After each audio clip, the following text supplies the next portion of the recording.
Bonjour à toutes et à tous.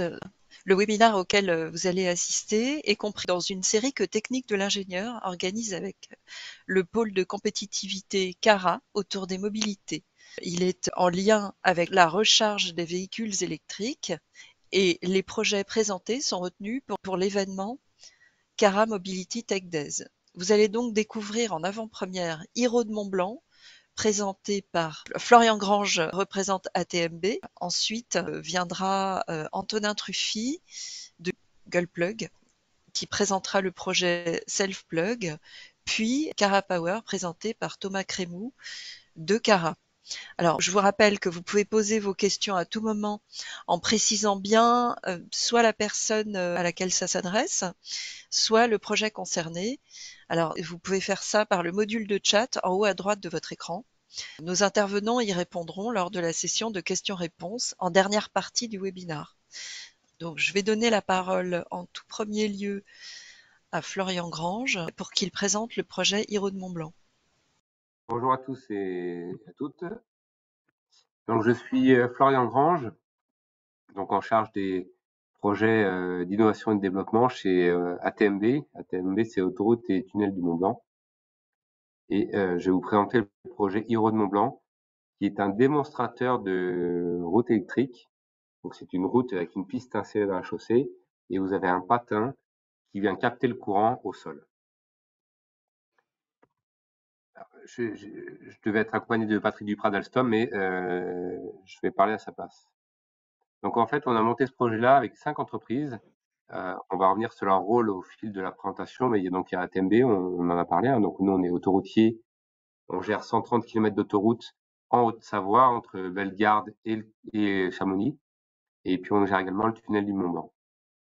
On s'est associé avec Alstom, qui lui est le fournisseur du système de route électrique. Vous connaissez tous, c'est un nom assez connu.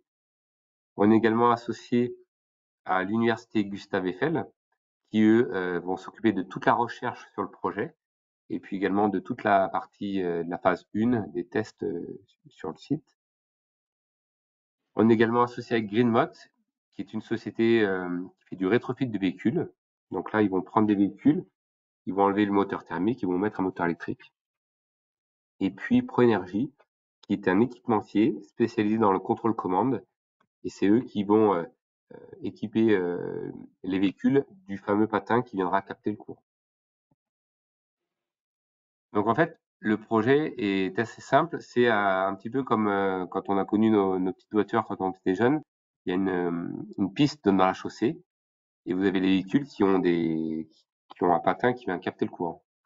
Et donc ce système-là, vous le voyez ici, il est inspiré du système des tramways. Alstom a développé depuis plus de 30 ans des tramways avec une captation par le sol. Donc les tramways ils sont guidés sur leur rail, ils ont un patin et qui descend et qui vient capter le courant sur une piste. Voilà, ça évite d'avoir des caténaires, notamment dans les centres-villes, historiques. Donc ils ont développé ce système-là depuis plus de 30 ans dans plusieurs villes dans le monde. Et on a donc l'idée de reprendre ce système-là et de l'adapter à la route. Donc comment ça se passe? Vous avez en bas ici la chaussée. On vient réaliser une engravure d'à peu près 7 cm de profondeur et on vient insérer ces segments qui sont composés donc d'une partie en caoutchouc, c'est la partie noire, et des segments métalliques où vous avez l'amener et le retour du courant. Et cette piste-là, donc en caoutchouc, est scellée avec une résine qu'on voit sur le côté dans la chaussée. Ensuite, vous avez un véhicule, donc par exemple un poids lourd, qui est équipé d'un patin. Et lorsque toutes les conditions de sécurité sont réunies, le véhicule, via un système d'antenne, détecte la piste et donne l'autorisation au patin de descendre et de capter le courant. Et donc du coup, par principe, la piste n'est pas électrifiée. Elle est non électrifiée et c'est uniquement quand le véhicule et toutes les conditions de sécurité sont réunies que la piste s'électrifie. Et vous voyez, ici, il y a des segments de 11 mètres qui s'électrifient dès que le véhicule passe. Et puis dès que le véhicule a quitté le segment, Là, ce segment-là s'éteint et puis le suivant s'allume. Mais il y a tout un tas de conditions pour que le segment suivant s'allume, notamment une question de vitesse minimale, et il ne faut pas qu'il y ait d'obstacles devant la chaussée. En parallèle donc de la voie, donc là le système s'installe sur ce qu'on appelle la voie lente, c'est la voie de droite sur une autoroute. Ensuite vous avez la voie rapide à gauche, et en ce qu'on appelle dans la BAU, c'est la bande d'arrêt d'urgence, vous avez un ensemble de câbles, ce qu'on appelle une multitubulaire, qui est enterré et qui amène le courant tous les 22 mètres, on le voit ici, pour amener le courant sur les segments. Et le terme CA, c'est des coffrets d'alimentation, donc qui sont enterrés dans la chaussée, et c'est eux qui collectent les fils et qui dispatchent l'énergie. Tout cela est relié à un poste de transformateur et tout un système électrique pour diffuser le courant. Et puis, bien entendu, c'est relié à un poste de supervision qui supervise le système. Voilà un petit peu le principe. Donc, pourquoi ce projet-là? En fait, on répond aux recommandations notifiées par la DGTM. La DGTM, c'est le ministère des Transports qui ont lancé un appel à projet. Donc, on a été également lauréat pour démontrer un système de route électrique. Il faut savoir que là, en France, on est jusqu'à présent, on était un petit peu en retard. Maintenant, on rattrape notre retard sur ces expérimentations-là. Et l'idée, c'est de passer d'un TRL aujourd'hui qui est du TRL 3 au TRL 6, 7 voire 8. Le TRL, c'est un niveau de maturité du système. Quand vous êtes, il est sur 10. Quand vous êtes au niveau 1, c'est que vous avez une D. Et quand vous êtes au niveau 10, c'est que vous avez un système qui est qui fonctionne sur route ouverte normalement. Donc ce système de captation par le sol, ce qu'on appelle la conduction, d'après donc le rapport du ministère des Transports, il est le plus adapté parce qu'il permet une interopérabilité pour tout type de véhicule, que ce soit les camions, les voitures, les bus, puisque forcément on capte le courant au sol via un patin. Ensuite, il a été recommandé parce qu'il a une moins grosse intrusivité en exploitation, c'est-à-dire qu'on fait uniquement une engravure dans la chaussée. Voilà. Et puis également, en termes de sécurité routière, il a plusieurs atouts, puisqu'on arrive à garder le même niveau d'adhérence que pour une chaussée classique. Et puis on permet également, il n'y a pas de risque d'électrocution. Et puis, il a une plus grande durabilité, notamment dans des conditions extrêmes, que ce soit le froid ou des trafics denses. Et donc, comment ça va se passer? Il va falloir qu'on démontre qu'on va lever tous les verrous et les interrogations sur cette technologie. La première chose, vous voyez là, c'est donc l'engravure. Comment on arrive à installer de façon assez rapide plusieurs centaines de mètres de ce système-là. Ça, c'est un premier défi. Ensuite, une fois que c'est installé, comment on arrive à démontrer que le système ne bouge pas et bien solidement ancré dans la chaussée. Pour cela, on a fait des tests avec l'université Gustave Eiffel, avec un manège de fatigue, où on a inséré un bout de piste, et puis on a fait tourner un manège, c'est des grandes roues de camion qui reproduisent un effet d'un camion pour voir l'évolution et le comportement dans la chaussée. Ensuite, il y a un deuxième sujet qui est l'adhérence sur la piste. Donc là, tout l'objectif, c'est de démontrer que qu'on soit en moto ou en voiture, est-ce qu'on arrive bien à avoir un niveau d'adhérence et qu'il n'y a pas de risque de sécurité et de glissade. Il y a un autre défi, c'est la captation de l'énergie. Vous voyez un exemple du passage. Donc là, on est sous le véhicule. S'assurer que le courant qui est envoyé dans la piste est capté par le patin, retransmis dans le véhicule. Et de démontrer que finalement, il y a très peu de pertes dans cette captation d'énergie. Et puis également, le dernier objectif, c'est de s'assurer que c'est compatible avec des activités de viabilité, que ce soit hivernales notamment. Et donc, on va démontrer qu'on arrive à passer un chasse-neige avec l'épandage de saumure et de sel et de vérifier comment se comporte le système. Donc on a deux phases de test. Le premier, qui est actuellement en construction, il est sur le site de Transpolis, c'est à côté d'Ambérieu-en-Bugey, dans l'Ain, à côté de Lyon, une ancienne base militaire. Et là, on va équiper 450 mètres de piste. Donc elle est en cours de finition d'installation, avec notamment une courbe assez importante ici. Et là, l'idée, c'est de faire circuler un PL, donc un poids lourd, et un fourgon, et de tester tout le système. Donc les essais seront faits en janvier prochain. Ensuite, si on a les autorisations de l'État, on va passer en phase 2. Et la phase 2, c'est on va construire 1 kilomètre sur une route ouverte. Donc là, c'est pas sur circuit, c'est vraiment sur route avec des voitures. Il y a à peu près 15 à 20 000 véhicules qui circuleront sur cette route, et y compris sur la voie lente. Et donc, on va l'équiper sur 1 kilomètre. C'est une section un petit peu particulière parce qu'on est à 1000 mètres d'altitude avec une pente de 4%. Et donc, ouais, en circuit ouvert avec les autres clients de cette section-là. Et donc là, on va faire circuler un poids lourd, un autocar et un fourgon avec l'idée c'est de faire 50 000 véhicules, 50 000 km sur ce tronçon-là. Donc, ce qu'on vise comme résultat, c'est avoir une route électrique permanente qui permette à la fois de recharger les véhicules et de les faire avancer. L'idée, c'est que quand on envoie un véhicule dessus, c'est qu'il puisse à la fois avoir l'énergie pour avancer lorsqu'il roule avec le patin, mais également recharger sa batterie. Donc, on envoie plus de puissance qu'il en a besoin. On veut également démontrer que ce soit compatible avec tous les types de véhicules et avec un fort trafic. Et puis également dans des conditions un petit peu extrêmes, avec des routes de montagne, avec des conditions climatiques dures, puisque si on arrive à le faire ici, on pourra le faire en gros partout en France.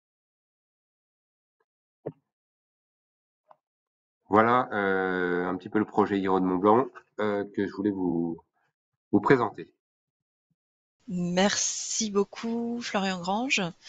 Alors, je vais passer la main à Antonin Truffy pour qu'il présente le projet Gullplug. Merci. Je suis Antonin Truffy, je travaille pour la société qui s'appelle Gullplug et je vais vous présenter le projet Always on Self-Plug.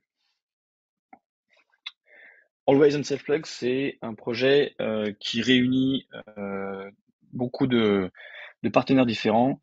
Donc déjà, les deux porteurs du projet sont Gullplug et WorldGrid. Alors, WorldGrid, c'est une filiale d'Atos qui fait du développement et d'intégration de systèmes de supervision en temps réel. Et ensuite, on a des participants sous-traitants qui sont des Tier 1 suppliers des constructeurs automobiles comme EFI, VDCom qui fait plutôt de la partie études, des participants au projet, donc RTE, donc Toyota, un GRD qui est encore en cours de sélection, et des soutiens au projet. Donc là, on a eu le soutien de constructeurs automobiles et de Charin, qui est une association de constructeurs automobiles européens. Et ensuite, on a eu dans ce projet des labellisations de différents pôles de compétitivité, dont Cara, qui est présent aujourd'hui, et Tenervis. Donc, Always on Self-Plug, c'est une technologie de connexion automatique, donc Self-Plug, qui est elle développée par Gullplug, mais j'y reviendrai, et ça, c'est accouplé avec un système de supervision ouvert. Donc, ici, on voit le système de branchement automatique. C'est un système qui est intégré au véhicule en production. Donc, c'est une option à l'achat par le consommateur. Et cette option, elle permet en fait d'assurer une connexion fiable partout et les 95% du temps où les véhicules particuliers sont stationnés. Donc, 95% du temps, c'est le temps en moyenne que passe un véhicule stationné dans sa vie. Et ça, c'est accouplé avec un système de supervision qui est intelligent, communicant et qui est ouvert et qui lui, en fait, va héberger donc dans la partie grande unit des services qui permettent d'échanger de l'énergie du véhicule, enfin des millions de véhicules qui sont connectés en même temps, et du réseau électrique. Donc c'est là où on voit la connexion entre le monde de l'automobile et le monde de l'électricité, d'où le fait qu'on ait des intervenants dans le projet qui sont côté automobile, donc avec des Toyota, etc., et côté réseau électrique avec RTE. Donc pour revenir sur le système en lui-même de self-plug, c'est un équipement donc qui est livré avec le véhicule. Donc on ne fait pas du rétrofit, on va travailler uniquement sur de la première monte, qui est polyvalent. Donc on a une partie qui est intégrée au véhicule, une partie qui est positionnée au sol, et polyvalent parce qu'il est capable avec le même hardware, le même système, de faire du AC, donc de l'électricité AC de 3,3 kW à 22 kW, et en DC, avec le même système, en 25 kW. Donc, dans le fondamental d'AOS, donc Always on Self-Plug, il faut un système fiable en tout temps. Et c'est ce qu'on réussit à obtenir avec ce système-là. Le système, il est toujours protégé, toujours étanche, donc on n'a pas de problématique de fiabilité liée au système. Il est sûr, c'est un point important. Les systèmes sont voués à être positionnés à domicile et en ville. Donc on a un système qui est toujours protégé, il n'y a pas de risque d'électrocution lié au système. Il est bien évidemment prévu pour faire de l'outdoor et de l'indoor. Et on est sur un système qui est voué à faire du privé, donc être à domicile, et sur du public. Le VSE est intégré, donc toute la partie wallbox du système, tout ce qu'on a positionné au mur aujourd'hui, qui est câblé aux voitures, toute la partie intelligence liée à la wallbox est intégrée au système. Donc, pour compléter la prestation du produit, un point sur la concurrence. Sur le marché du véhicule électrique, enfin sur le marché du véhicule en général, et sur le marché de l'électricité, il y a deux critères qui sont majeurs, c'est le rendement et le coût. Donc le premier système de branchement automatique qui est disponible sur le marché avec un TRL de 8 vers 9, c'est le système à induction. Donc ça, c'est un projet qui est déjà sur le marché. On a des constructeurs qui ont positionné déjà des offres. Aujourd'hui, ce qu'on peut voir, c'est que le prix de ces systèmes-là, il n'est pas attractif pour les clients. On est sur un prix que si on le compare avec notre système, il est 3 à 4 fois plus cher que notre système. La deuxième question qui se pose derrière, c'est le rendement de ce système-là. Les rendements, on perd au moins 10% en aller-retour, donc pour la charge du véhicule et de la décharge du véhicule, on perd au moins 10%. Ensuite, on a des systèmes qui sont conductifs. Donc là, on passe de l'induction à la conductif. Donc là, on a des systèmes de matrice, des systèmes de pantographe, des systèmes de pantographe fixes et mobiles. Dans tous ces systèmes-là, on a un point qui revient toujours, c'est au niveau du prix. Le prix de ces systèmes est plus important que ce qu'on propose nous, d'un niveau assez important. On est de 1,5 fois à 2 fois plus cher que notre système. Il y a des problématiques de fiabilité qui sont liées à la construction des systèmes, avec des contacts verticaux pour certains systèmes, donc des contacts qui sont exposés aux poussières, à l'eau, etc. Et on a des problèmes de sécurité dans un produit comme celui-ci. On a une matrice avec des contacts toujours exposés qui est au sol et qui est à disposition de tout le monde. Donc on peut potentiellement avoir un risque de sécurité sur ces systèmes-là. Donc le positionnement ici, c'est que le self-plug, on est sur le système qui est de façon, au niveau du design, qui est le plus simple. Ça rend un produit qui est beaucoup plus abordable que la concurrence. La fiabilité est au rendez-vous, la robustesse aussi. C'est le seul système aujourd'hui qui intègre le VSE, donc le wallbox dans le système. Et ce benchmark que je vous présente ici, il a été confirmé par au moins 3 des constructeurs, des 3 constructeurs du top 5 au niveau mondial. Alors ça, c'est une petite vidéo que je vous présente. On a fait beaucoup d'expérimentation et d'évaluation avec des constructeurs. Là, je vous présente celles qu'on fait avec l'université Gustave Eiffel et Cara dans un projet. Donc là, on voit que le véhicule est garé au-dessus. Le système se branche automatiquement. Le véhicule est en charge. Et la déconnexion lorsque le véhicule est prêt à partir, et le véhicule est prêt à partir. Donc voici pour ça. Ensuite, côté système. Donc le focus de la GU, il est ici. Donc on a une bande de charge bidirectionnelle, supervisée et ouverte. Donc, l'intelligence, elle est dans le système de self-plug. On va positionner ici, son hardware et son logiciel, ils sont conçus pour offrir le niveau de résilience qui est requis en fait par les opérateurs des systèmes électriques, particulièrement des gestionnaires de transport. Donc, c'est pour ça que RTE fait partie du projet, qui eux sont garants de la stabilité du réseau électrique.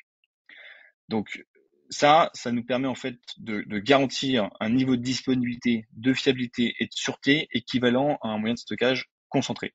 Qu'est-ce que c'est un moyen de stockage concentré? C'est par exemple un barrage hydroélectrique réversible. On est sur un système qui est résilient parce qu'il peut repousser l'électricité dans le réseau à nécessité. Donc le système, il a été designé avec les mêmes contraintes qu'un OIV. Un OIV, c'est un organe d'intérêt vital, et donc il est conçu pour prendre en compte les exigences de ces IV, des OIV, pardon. Ensuite, ici on voit une répartition sur la droite des systèmes. Donc on a des systèmes qui vont être intégrés à domicile, des systèmes qui vont être intégrés en ville, en rue, des systèmes qui vont être intégrés sur des parkings privés, des parkings publics. À terme, ce qu'on va exploiter comme parc, on estime une centaine de milliers, voire de millions de bandes de charge qui seront réparties en ville et en périphérie. Donc ces systèmes-là, ils sont intégrés dans un écosystème qui en fait qui est supervisé.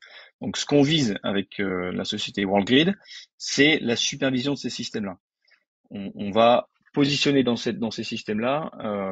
Nous, on gère l'administration de la sécurité, la maintenance, la réparation, le helpdesk, enfin la mise en position des systèmes, et on va hoster un App Store, donc une couche logicielle qui permettra à des tiers de proposer des services. Donc les services, ça peut être du stockage d'électricité, proposer du stockage d'électricité des véhicules électriques et le pousser dans le réseau. On peut avoir aussi des offres liées aux fournisseurs de mobilité, des offres liées à des gestionnaires de parking qui pourront faire de la facturation par le biais de ces systèmes-là. Donc voilà, on pose une base et ensuite des tiers, donc ce qui n'est pas visé par WorldGrid et Gullplug, vont proposer leurs services dessus. Et c'est à peu près ce que je voulais vous présenter. Merci pour vos questions si vous en avez. Merci beaucoup, Monsieur Truffy. Merci pour cette conclusion. Effectivement, n'hésitez pas à poser vos questions à Antonin Truffy, de même que pour les deux autres projets. On y répondra à la fin. Et je vais passer la main à Monsieur Crémou de Cara, qui va présenter le projet Cara Power. Bonjour à tous, donc je suis Thomas Crémou, je m'occupe des mobilisés, enfin de la partie énergie pour le pôle de compétitivité Cara que je vais présenter juste après. Et là, sur ces 10 prochaines minutes, je vais vous présenter le projet Cara Power. C'est un projet qui est financé par la région Alpes dans le cadre de l'appel à projet Booster Filière Domex qui a commencé en 2020. Et vous avez là les membres de ce projet. Donc il y a Cara qui est le pilote du projet. Ensuite, on a plusieurs fabricants ou membres de la filière électronique de puissance qui sont Alphée, Gullplug qu'on vient de voir, Centum, Ozar Energy. Et on a aussi deux partenaires qui sont Transpolis et l'Université Gustave Eiffel. Avant d'aller plus loin, qu'est-ce que Cara qui, euh, qui fait partie aussi des partenaires de cette chaîne de webinaires. Alors, Cara, on est un cluster et pôle de compétitivité. Alors, c'est des notions qui sont assez obscures pour la plupart des gens. Alors, un cluster, en fait, c'est une association qui va regrouper un certain nombre d'adhérents ou d'entreprises autour d'une thématique commune. Dans le cadre de Cara, ce sont les mobilités, plus précisément système de transport des personnes et de marchandises. Donc, l'objectif, c'est de faire des événements qui vont mettre en relation les différents acteurs pour ensuite développer des produits à plusieurs.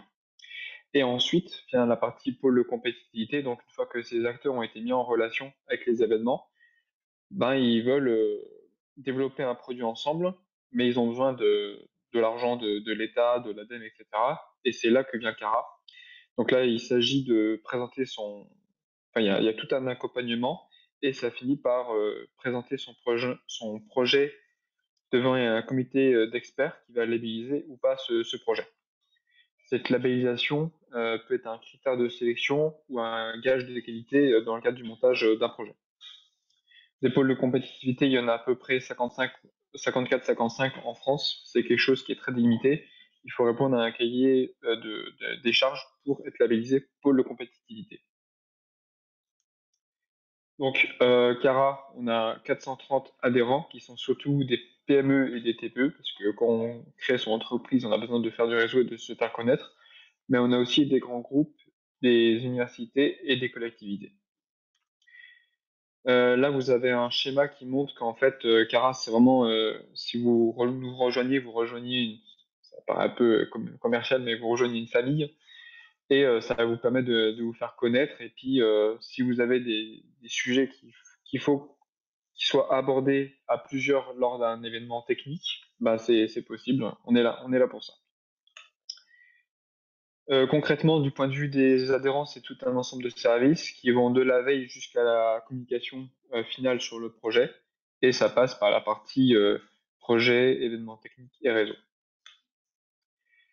Donc, c'est dans ce contexte et c'est dans cet objectif, rôle, que Cara organise en novembre prochain les Mobility Tech Days, qui s'articulent autour de 3 grandes thématiques: le système de transport intelligent, la partie powertrain et enfin partie architecture et matériaux. Donc on aura 22 stands de projet, une table ronde et une après-midi. Les inscriptions sont encore ouvertes. Et tout ça aura lieu au Matmut Stadium à Jarrin. Là, vous avez la liste des projets qui seront présentés. Donc, on a Gulplug tout à l'heure qui a présenté sa self-plug.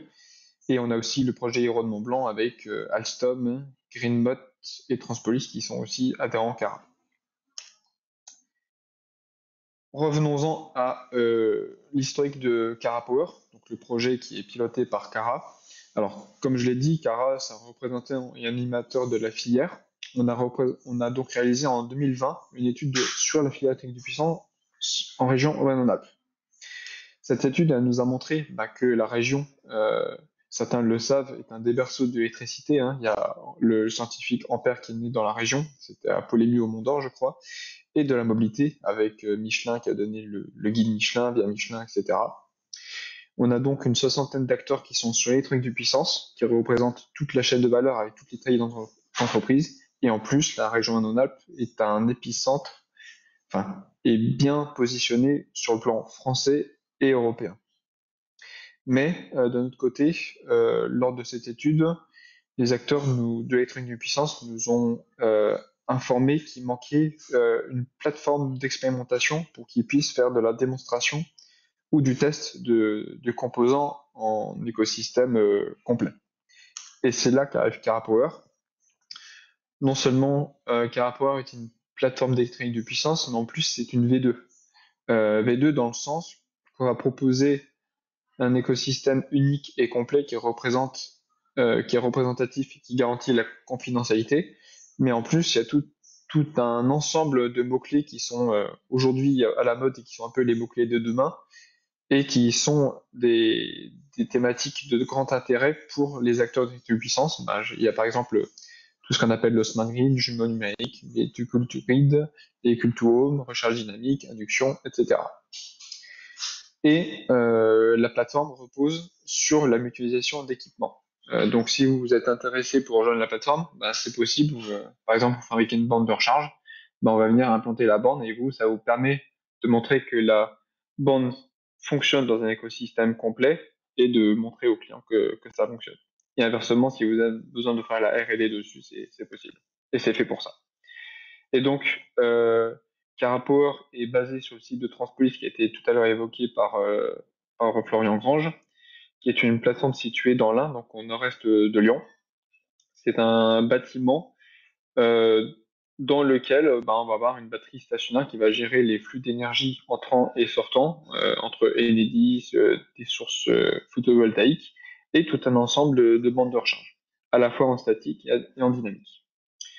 Et à côté de cette partie débarquée, il y a aussi une partie embarquée où on aura un véhicule ou plusieurs véhicules qui seront équipés de telle ou telle solution. Par exemple, il y a actuellement sur Cara Power déjà une Nissan Leaf qui est équipée de la solution Gullplug.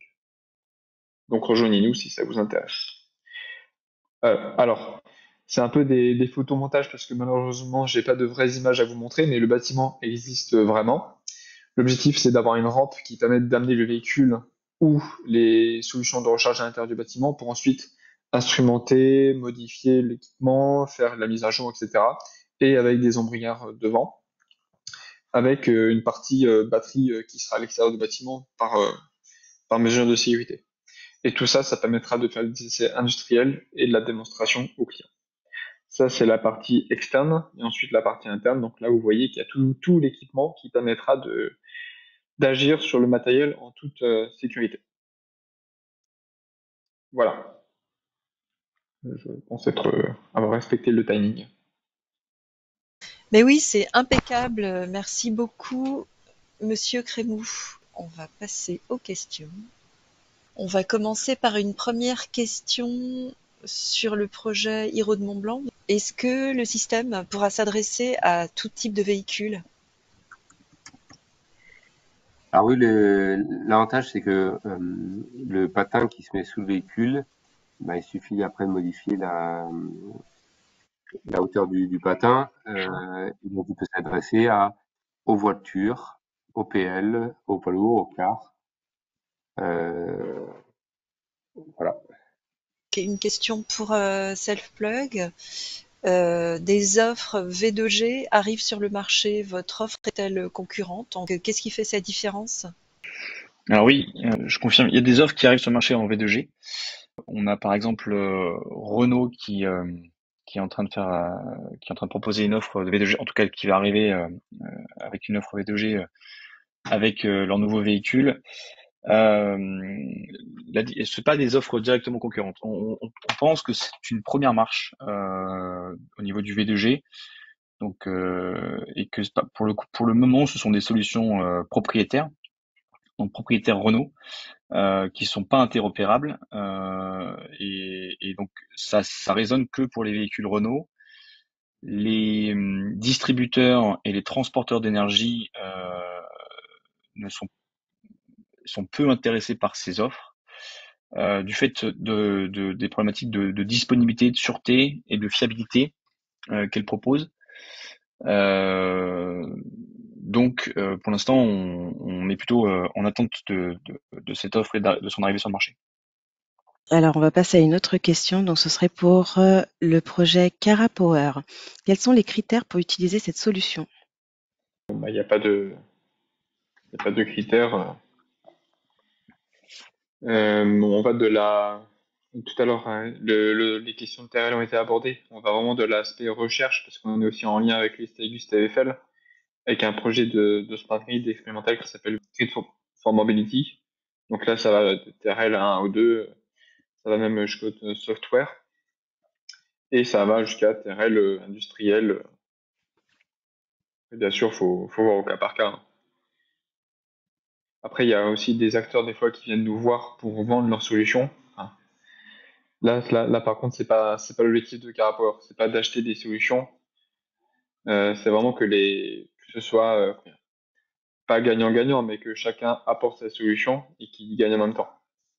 Comme Gullplug, on n'a pas payé Gullplug pour qu'il installe sa solution, mais pour Gullplug, c'est avantageux de montrer, de tester le véhicule to grid dans tout un écosystème. D'accord. Très bien, Merci merci. beaucoup, Monsieur Truffy. On voit arriver des offres de bornes de charge de 150 kWh et plus. Pourquoi une limite à 22 kWh dans votre système? Alors, ce qu'on vise avec Selfplug, c'est initialement principalement de la charge à domicile.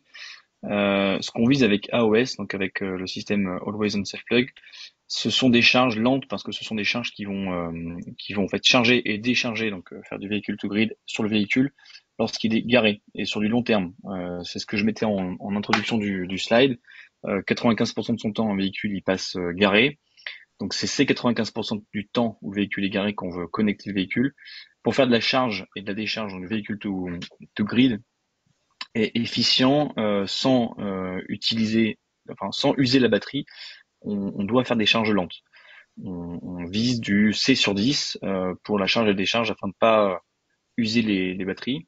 Et on n'a pas forcément besoin, vu le nombre de véhicules qui vont arriver sur le marché, qui vont arriver dans le carpool européen, on ne veut pas avoir des grosses puissances pour ces solutions-là. Très bien, merci. Pour Thomas Crémou, envisagez-vous de faire d'autres sites de ce type? Non, pas prévu. Nous, Cara, on peut, enfin, en tout cas, c'est pas notre rôle. Il y a Transpolis qui est en région. Il y a d'autres plateformes qui existent en région, telles que je pense à l'INES du CEA. Et l'objectif, c'est aussi d'avoir une complémentarité entre les plateformes.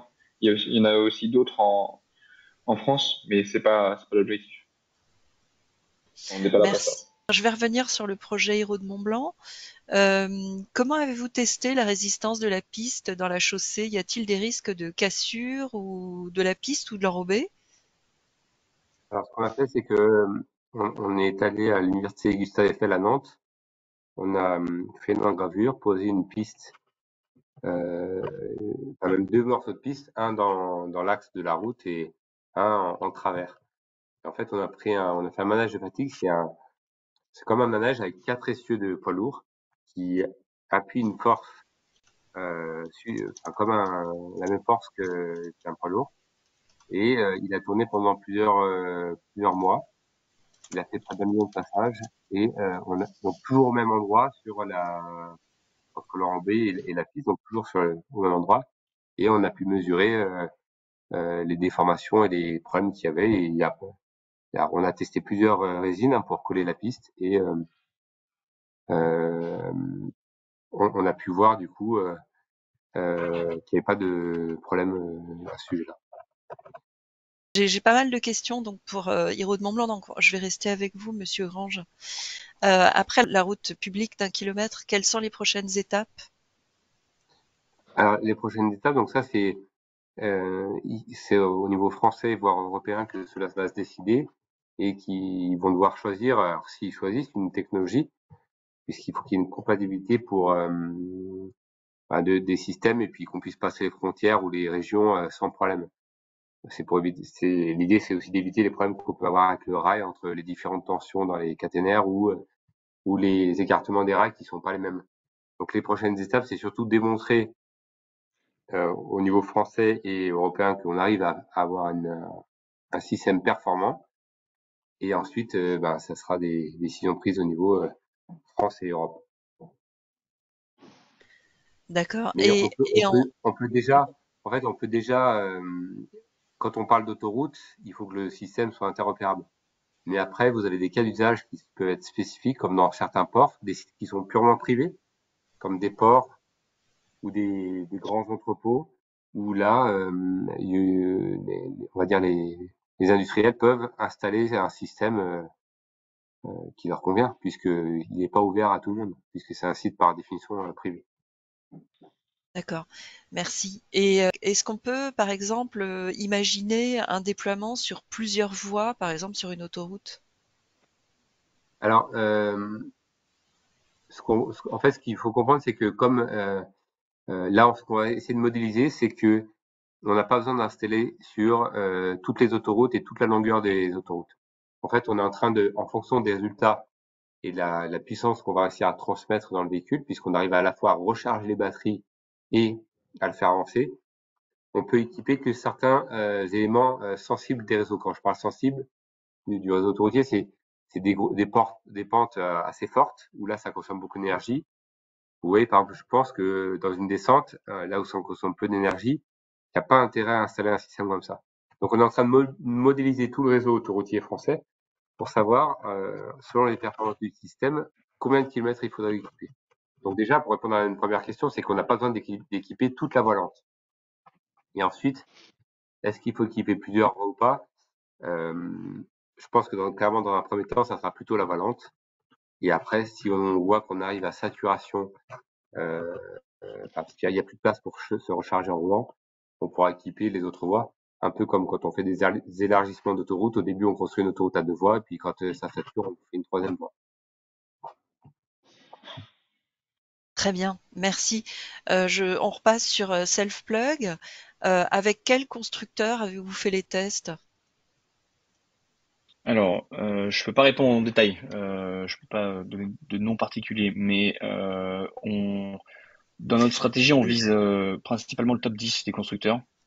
Et les constructeurs qui ont fait les tests et qui sont arrivés au benchmark que je vous ai présenté, c'est les trois du top 5, dont un nombre de Français et d'Européens. Je peux pas aller beaucoup plus loin. Très bien, merci. On reste avec vous avec la prochaine question. Quel est le coût de cette option? Donc la technologie Self-Plug, là, la question se porte enfin, pas sur le système AOS en complet, elle se porte sur le système qui est intégré au véhicule. Le coût qui est porté par l'utilisateur final, je peux pas m'avancer sur des chiffres très très précis, mais un ordre de grandeur, c'est 1000 euros à peu près. 1000 euros en ordre de grandeur si on compare avec une offre Wallbox à côté. Donc là, pour rappel, le système prend en compte la Wallbox. Donc en gros, il y a un surplus de 1000 euros pour l'utilisateur final. Merci beaucoup.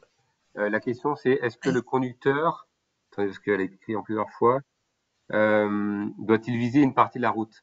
Donc en fait, le conducteur du poids lourd de la voiture, lorsqu'il conduit, il roule jamais parfaitement droit. Finalement, nous, on zigzague tout le temps. Et en fait, le patin a un débattement de 50 cm vers la gauche et 50 cm vers la droite. Donc en fait, l'idée, c'est que le conducteur ne fait rien, c'est tout automatisé.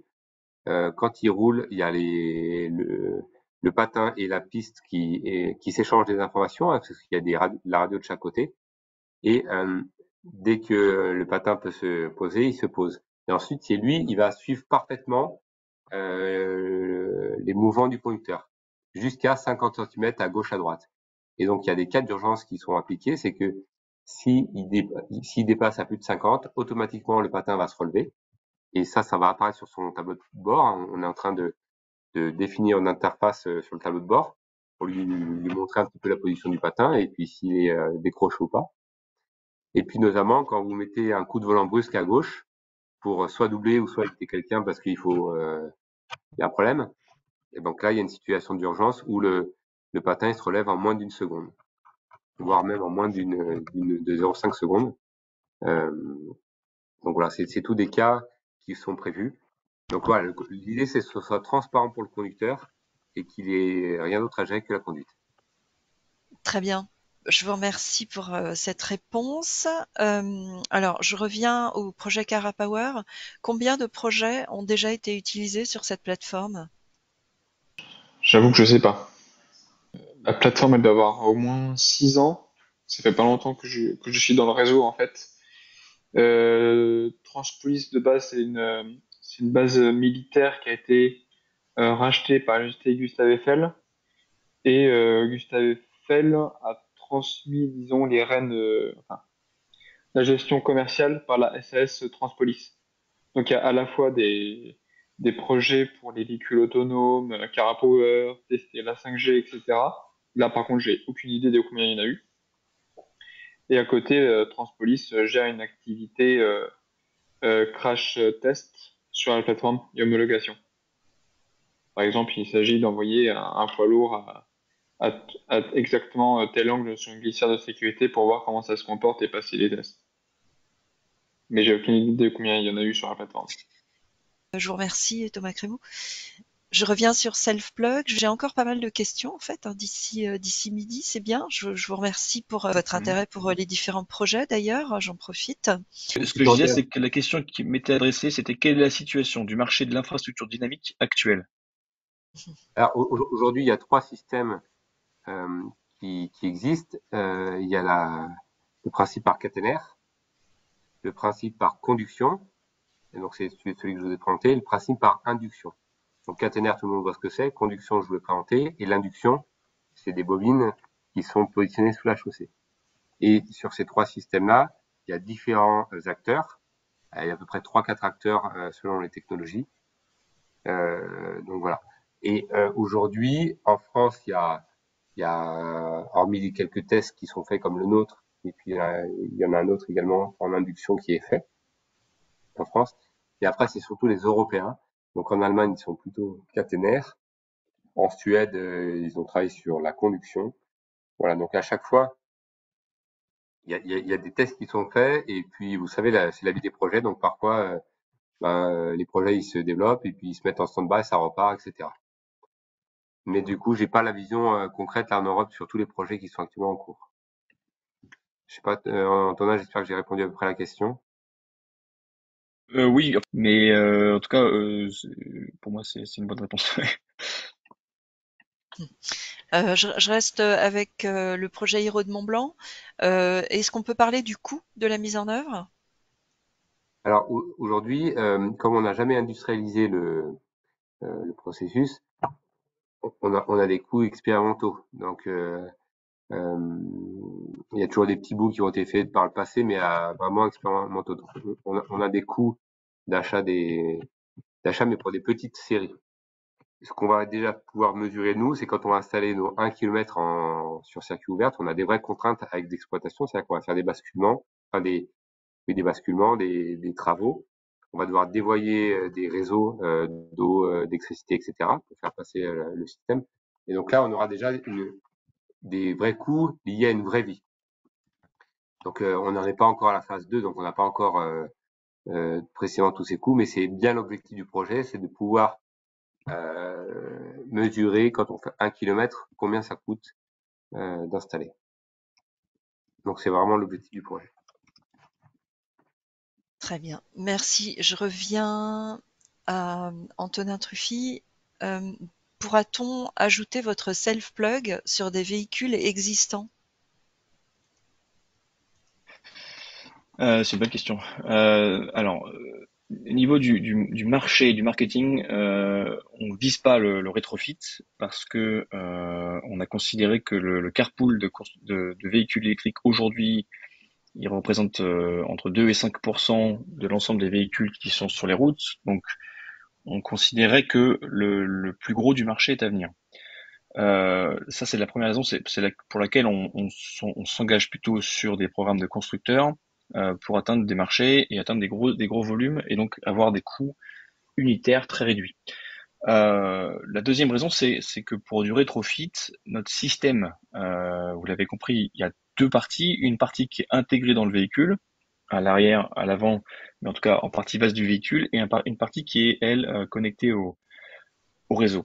Donc la partie qui est connectée au réseau, aucun problème. On pourra d'une part l'acheter soit avec le véhicule, soit l'acheter en spare. Si vous avez 3-4 maisons de campagne, vous pourriez très bien avoir la possibilité de mettre ces systèmes-là dans vos 3-4 maisons de campagne et pouvoir vous connecter avec le véhicule.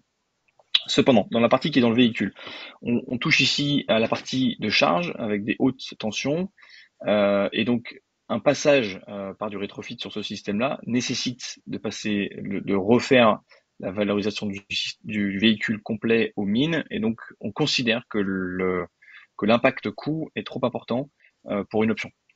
Donc en gros, ça peut multiplier par facilement 5 voire 10 le coût d'acquisition du produit.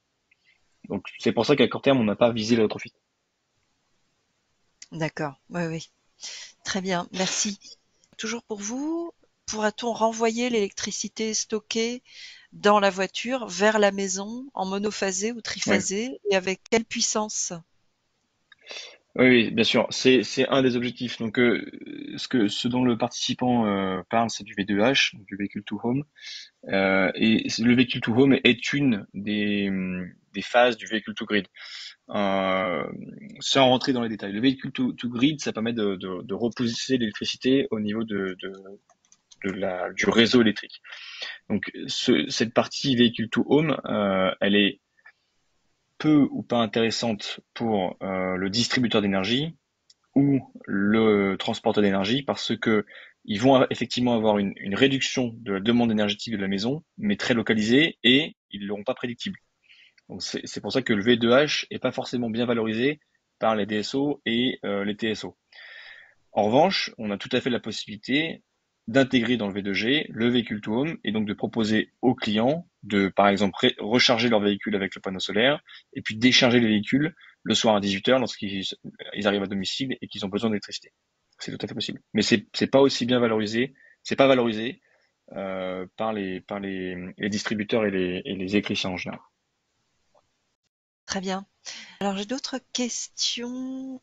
Pour revenir au projet Aéro de Mont-Blanc, j'ai une question sur la conduite connectée autonome. Est-ce qu'il faut que la conduite connectée soit autonome Oui, oui. pour vous? En fait, la Ah, question, très c'est bien. D'accord. est-ce que le véhicule doit être autonome pour le système? Non, là, l'idée, c'est plutôt que ce soit le conducteur qui conduise bien son véhicule. Par contre, tout le système de patin et qui vient capter le courant, lui, est autonome pour pas perturber le conducteur. Après, bien entendu, euh, si plus tard il y aura des véhicules autonomes, ce sera encore plus facile. Mais aujourd'hui, le système, il est pensé pour des humains, pour qu'ils puissent conduire. Euh, voilà. Peut-on aussi recharger la batterie versus les bornes de charge actuelles? Oui, alors, en gros, alors, j'ai à peu près compris la question, mais je vais. Donc le projet, il permet de démontrer qu'on arrive à recharger la batterie en roulant et à faire avancer le véhicule. Et bien entendu, ça n'empêche pas d'avoir un chargeur de batterie pour recharger le véhicule quand on est en stationnaire. Ça, il n'y a pas de problème. Ou on peut très bien imaginer avoir un segment posé sur un parking et puis le véhicule s'arrête et le patin descend et puis pendant toute la nuit, ça capte le courant et ça recharge. Mais ce qu'il faut bien voir, c'est que l'idée, c'est de réduire la taille des batteries, que ce soit surtout dans les poids lourds. Et on arriverait à avoir des batteries plus petites pour pas obérer la capacité de chargement des camions. Et donc l'objectif, c'est bien de recharger en roulant. Et là, dans le projet que on a commencé à faire des simulations numériques. Et en phase 2, comme on va recharger sur 1 kilomètre, il faudra pas qu'on recharge trop fortement. Enfin, il faudra pas que le camion, quand il parte le matin, il soit chargé à fond. Parce qu'en fait, le temps d'arriver sur la piste, il n'aura pas assez déchargé la batterie. Et du coup, on aura envoyé trop de puissance et la batterie sera pleine. Donc du coup, c'est pour vous dire que déjà rien que dans les simulations, euh, on va démontrer que on n'a pas forcément besoin de se recharger le soir à une borne de recharge. Et petite précision aussi pour le camion, on parle bien d'un camion qui est chargé, donc c'est un 40 tonnes. Donc c'est-à-dire qu'il y a le camion plus la remorque derrière et toute sa marche. Donc une grosse capacité de poids. Dans le cas de Self-Plug non plus, on ne remplace pas le CCS, donc le pistolet chargeur, qui est parti sur la partie côté du véhicule.